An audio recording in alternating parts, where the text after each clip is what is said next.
ప్రజాప్రతినిధి న్యూస్ కి స్వాగతం. మెదక్ జిల్లా చేగుంట మండల కాంగ్రెస్ పార్టీ అధ్యక్షులు వడ్ల నవీన్ కుమార్ ప్రెస్ మీట్ లో మాట్లాడుతూ దుబ్బాకలో జరిగినటువంటి షాదీ ముబారక్ కళ్యాణ లక్ష్మి కార్యక్రమంలో దుబ్బాక ఎమ్మెల్యే కొత్త ప్రభాకర్ రెడ్డి ప్రోటోకాల్ గురించి మాట్లాడే నైతిక హక్కు గురించి ఎమ్మెల్యేకు లేదని ఆయన తెలియజేశారు.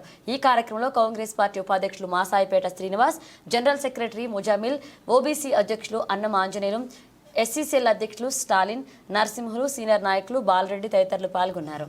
మంత్రి కొండా సురేఖ గారు నిర్వహించిన రివ్యూ మీటింగ్లలో పాల్గొనకుండా ఎమ్మెల్యే కొత్త ప్రభాకర్ రెడ్డి తన ఇష్టానుసారంగా వ్యవహరిస్తున్నాడు. రివ్యూ మీటింగ్ లో పాల్గొంటే దుబ్బాకలో ఏం సమస్యలు ఉన్నాయని మంత్రి గారికి వివరించవచ్చు. ప్రోటోకాల్ అని అభ్యంతరం వ్యక్తం చేస్తూ పదే అభివృద్ధికి అడ్డుపడుతున్న కొత్త ప్రభాకర్ రెడ్డి నువ్వు తస్మాత్ జాగ్రత్త అని హెచ్చరిస్తున్నావు. నియోజకవర్గంలో కాంగ్రెస్ పార్టీ చేసిన అభివృద్ధి తప్ప నువ్వు గత మీ టిఆర్ఎస్ ప్రభుత్వ హయాంలో 2 సార్లు ఎంపీగా చేసిన ఏ ఒక్క అభివృద్ధి కార్యక్రమం లేదు. చేగుంట డిగ్రీ కాలేజ్ కూడా లేదు. గత ప్రభుత్వం కాంగ్రెస్ ప్రభుత్వ హయాంలో ముత్యం రెడ్డి గారు చేసిన అభివృద్ధి తప్ప మీరున్న 10 సంవత్సరాల్లో ఏ ఒక్క అభివృద్ధి కూడా చేయలేరు. అయినా మీరు ఓటుకు 2,000 రూపాయల చొప్పున ఇచ్చి గెలిచి మళ్ళీ కనిపించకుండా 6 నెలల నుంచి ఎక్కడ తిరుగుతున్నారో మీకే తెలవాలి. ప్రభుత్వ కార్యక్రమాలకు అలాగే అభివృద్ధి కార్యక్రమాలకు అడ్డుపడితే మీకు గట్టి హెచ్చరిక ఇస్తున్నాము.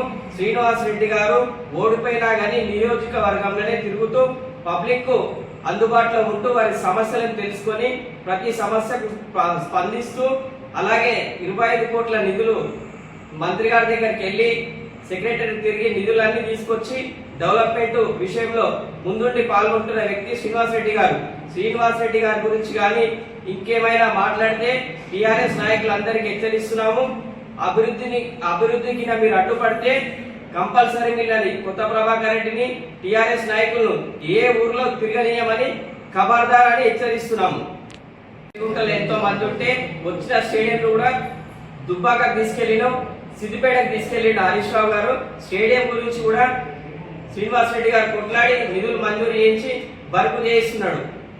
నిరంతరం పబ్లిక్ లో ఉంటూ పబ్లిక్ సమస్యలు తెలుసుకొని వారికి కావాల్సిన ఆరోగ్య పట్ల గాని దేంట్లో ఎల్ఓసీలు గాని అన్నిట్లలో ముందుండి విద్యార్థులకు ఇప్పుడు హాస్టళ్లలో మోడల్ స్కూల్లో వాటర్ సమస్య ఉంటే కూడా తన సొంత నిధులతోని అలాగే గవర్నమెంట్ నిధులతోని బోర్లు వేయిస్తూ ప్రతి ఒక్క సమస్యకు ఓడిపోయినా గానీ కాన్స్టిట్యూన్సీ లోనే నిరంతరం ప్రజల మధ్య ప్రజల కోసం నిరంతరం తిరుగుతున్న నాయకుడు. అలాంటి నాయకుడిని అడ్డుకోవాలని చూస్తే టిఆర్ఎస్ నాయకులకు గట్టి హెచ్చరిక జారీ చేస్తున్నాము. తస్మాత్ జాగ్రత్త, మీరు ఊర్లలో తిరగనే కూడా చేస్తాము. ప్రోటోకాల్ అంటూ ప్రోటోకాల్ ఎవరు మిస్గైడ్ చేసిరు? మీ ప్రభుత్వమే కదా, మీ టిఆర్ఎస్ ప్రభుత్వమే కదా. మీ సీఎం చెప్పినట్టే మీరు మీ మంత్రి హరీష్ రావు, కేటీఆర్ నువ్వు అంతా అట్లనే చేసిరు. మీరు చేసిన విధానమే మా సీఎం కూడా పాటిస్తున్నది, అదే కంటిన్యూ చేస్తుండ్రు. ఏ నియోజకవర్గంలో ఓడిపోయిన ఎమ్మెల్యే అభ్యర్థులు ఉన్నారో వాళ్ళే ఇన్ఛార్జిగా వ్యవహరిస్తారు. దాన్ని అడ్డుపడద్దు, మీరు అడ్డుకోవద్దు. అడ్డుకుంటే